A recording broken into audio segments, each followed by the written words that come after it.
இன்றைக்கி வேலைக்கு போகிற அவசரத்தில் சோறு மட்டும் அடிச்சுட்டு காலையில் வந்து ஃப்ரைட் ரைஸ் மாதிரி அவனுக்கு கிண்டி கொடுத்துட்டு வந்துட்டேன்.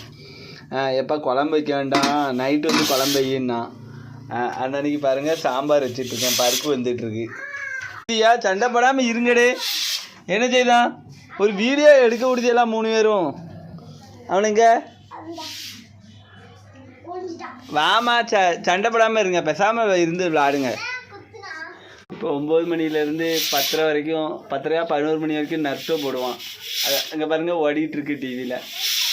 நீ வீடியோ எடுப்பா அப்படின்னா, நாங்கள் 5 நிமிஷம் நான் படுத்துருக்கோம் அப்படின்ட்டு வெளியே போய் படுத்து சண்டை போட்டு கிடக்கானோம் 3 பேரும். அதான் இப்போ சமையலுக்கு எல்லாம் வெட்டி வச்சுருக்கேன் பாருங்கள். காயெல்லாம் அப்போதே வேக போட்டாச்சு, எல்லாமே குக்கரில் வந்துட்டுருக்கு. தாளிக்கிறதுக்கு எடுத்து வச்சுருக்கேன். பருப்பு நல்லா வெந்துட்டுச்சு.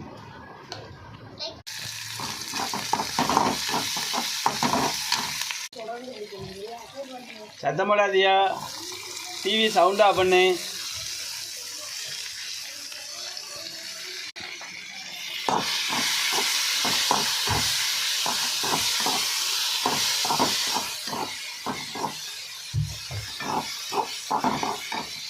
எப்போதுமே சாம்பாருக்கு புளி நிறைய போடாதீங்க. எந்த இருக்கு பாருங்க, சின்ன உருண்டை, சின்ன கோழிக்கு அளவு,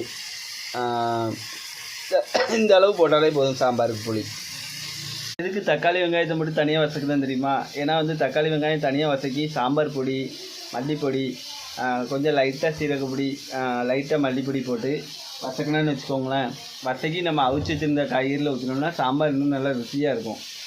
சிலவங்க வந்து சும்மா கடுகு உளுந்தம்பருப்பு போட்டு சும்மா சாதாரண மாதிரி தாளிச்சிடுவாங்க, எல்லாமே வெட்டி போட்டு. அப்படி என்றைக்குமே செய்யக்கூடாது. இப்படி தாளித்து வைக்கிறது தான் சாம்பார் நல்லா மணமாக இருக்கும். சரியா? சாம்பார் கொதிச்சிட்ருக்கு. சாப்பிடுவோமா சந்திரு? ஸ்ரீகாந்த் வா சாப்பிடவாமா. சந்திரு, ஸ்ரீகாந்த், தனுஷ் 3 பேர் வாங்க. சாப்பிட உட்காந்தாச்சு. சாம்பார் வச்சு ஒருத்தன் வத்த குழம்பு வச்சு சாப்பிடுதான், இன்னொருத்தன் வந்து பூண்டு காய்ச்சி சாப்பிடுதான். இதெல்லாம் ஒரு முட்டையாவது பொரிச்சு தரேன் அப்படின்னேன். இல்லைப்பா நாங்கள் ஆம்லேட் போட்டு, நீங்கள் வேலைக்கு போயிருந்தீங்களா, நான் ஆம்லேட் போட்டு தம்பிக்கு கொடுத்துட்டேன் அப்படின்னு பெரியவன் ஆம்லேட் போட்டு கொடுத்தான். சாயங்காலம் வந்தோன்னே சாப்பிட்டானுங்க. சரி, வீடியோ தொடர்ந்து பாருங்கள். வீடியோ பிடிச்சா லைக் பண்ணுங்கள், கமெண்ட் பண்ணுங்கள்,